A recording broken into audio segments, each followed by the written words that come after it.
આવી રીતે ધીરે ધીરે સમય વીતવા લાગ્યો અને રામદેવજી બાપાએ અનેક પરસા પૂર્યા. જ્યારે જંગલની અંદર વાણિયાર અને તેમનો દીકરો હનુજાએ જાત્રાએ જતા હતા ત્યારે જંગલમાં ભીલ લોકોએ વાણિયાના ધરતી મસ્તક જુદા કરી બધો માલ લઈ અને ભીલડા ત્યાંથી ચાલી નીકળ્યા અને રામદેવજી બાપાએ ભીલ લોકોને આંખે આંધળા કર્યા, કોટ કાઢ્યો છે અને બધો માલ લઈ અને વાણિયાને આપ્યો છે અને વાણિયાને જીવનદાન આપ્યું છે. કોકણગઢમાં રહેવા લાગ્યા છે, રામદેવજી બાપાને ભક્તિ કરવા લાગ્યા.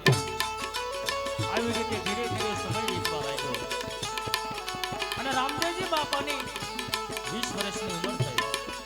ઉમરકોટની અંદર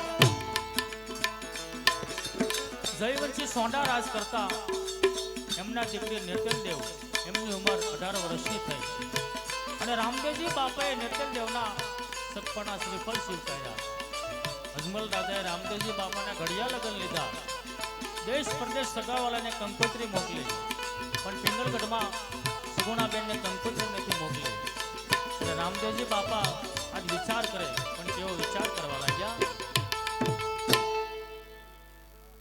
હા, ચાલ અત્યારે મારા પિતાશ્રીએ દેશ વિદેશ કંકોત્રી લખી નાખી પણ પિંગલગઢ મારી બેન સગુણાને કંકોત્રી નથી લખી. જો મારા પિતાજી નો લખે તો કાઈ નહીં, પણ મારી બેન સગુણાને હું મારા જાતે કંકોત્રી લખીશ. તો લાવ અત્યારે પેલા રાજમાંથી રત્ના રાયકાને બોલાવું.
હા પ્રભુ, નથી મેં કોઈના સીધા સારા કે નથી કોઈની સીમ સારી, તો એવી વળી હું રાવ ફરિયાદ છે કે મને રાજમાં બોલાવ્યો. અરે નહીં રત્ના, એવી તારી કોઈ જાતની ફરિયાદ નથી રત્ના. મારે તો તારા જેવું કામ પડ્યું એટલા માટે બોલાવ્યો રત્ના. હા પ્રભુ, જે કામ હોય તે કરીશ પ્રભુ. હા રત્ના, આજથી તારે રાતો રાત પિંગલગઢ બેન સગુણાને તેડવા માટે જવાનું છે રત્ના. અરે હા પ્રભુ, પિંગલગઢ તો 360 ગાવ આપ્યું છે, ત્યાં જાવ પાછો આવો તો કેટલું મોડું થાય પ્રભુ. હા રત્ના, એની ચિંતા તું શા માટે કરાશો રત્ના? તારી પાસે સાંજ કેટલી છે રત્ના? મારી પાસે તો 999 હાન છે. હા રત્ના, જો તારી પાસે 999 સાંજ છે રત્ના, તો એમાં સારામાં સારી સાંજ કઈ છે રત્ના? પ્રભુ, એક મન વેગી ને એક પવન વેગી. હા રત્ના, જો તારી પાસે મન વગી સાંડ હોય રત્ના, તો જા તું તારી સાંડ ને શણગારતો આવ રત્ના. ક્યાં બેન સગુણા માટે હું એક કંકોત્રી લખી નાખું રત્ના. પ્રભુ,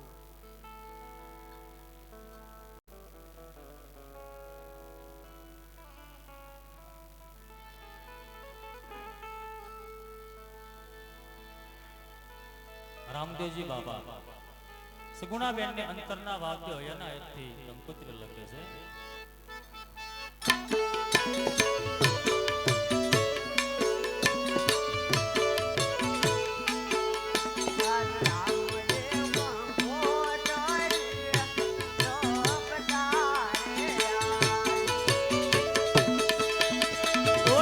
આપજે બેની માને હા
લે રત્ના કંકોત્રી પણ હા રત્ના તું બેન સગુણાને તેડી અને વેલાસર પાછો આવી જાજે રત્ના.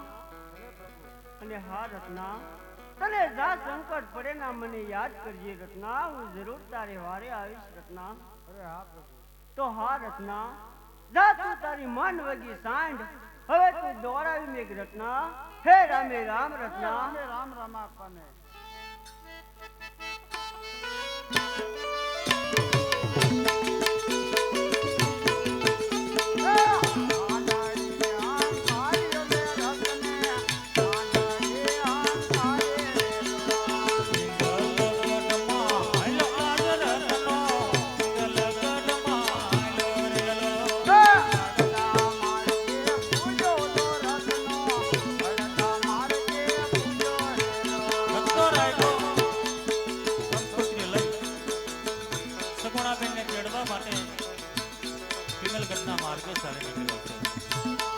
અને સગુણાબેન ને મધરાતના સપના આવ્યા અને સાસુ માને સપનાની વાત કરી.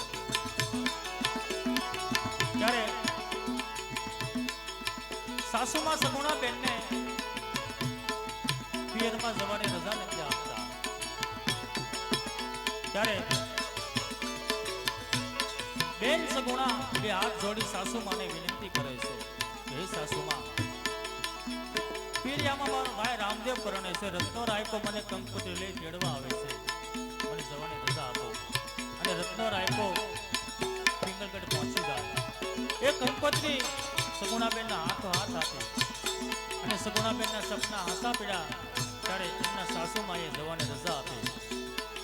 અને બેન સગુણાએ વીરનો સાંડિયો શણગારી અને પિંગલગઢથી સાંજ પર સવાર થઈ અને 5 વર્ષનો માણસ સગુણાબેન રત્નો રાયકો